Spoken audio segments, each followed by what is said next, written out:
there's always so much going out here in Brenda's Quilting Studio. Thanks for joining me. Let's check out what we have on the quilting bed right here. Now, you may have seen that I've had another Bigfoot panel in the past, and she's made a second one for another family member. Isn't it so great? This is just going to be a fabulous little wall hanging. It's just a fun one to be able to do. Let me show you a couple things that are going on. One is I'm putting my design on it called Stippling Coral. Great little design, just mixes around really well. Looks a lot like the mossy trees that you would find in the Pacific Northwest where Mr. Bigfoot is located. And I'm doing it in my color of thread called Koen, which is a really darkish green. I think it's mixing nicely with the design that it has right here. She said, you choose the color. This is the color. I'm pretty happy with it and how it's turning out. Let me show you a couple things. When you are bringing your panels, you want to make sure that you're squaring them up before adding your borders. You know, otherwise that can make a wonky border. Nobody wants to have themselves a wonky border.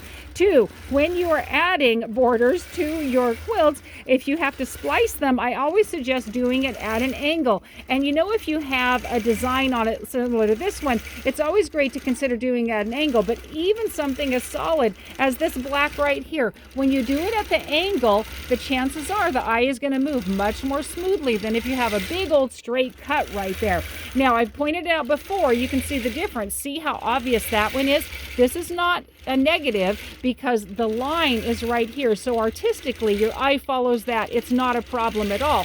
But if that were like right in the center, that would definitely show up and your eye would see it. So something to be aware of along the way with your borders. Another thing that I want to let you know about is that her backing fabric has a part of it with these wonderful Northwest leaves, but in the center she has this great mottled green which matches the second border right here, and she's attached that in the middle. So she's got a seam right here, and she's got herself a seam right here where this is the center block. So I've taken Mr. Bigfoot and I have made it so that he is fitting right into the center of that and kind of balanced it so we've got kind of equal amount of this green leaves on both sides. I started it down a ways. You might see this is where the red snapper is, so I actually started him down a ways so that the center of him would be where these two match. So let me know what you have going and comment down below. Let me know what's happening at your quilting and sewing area,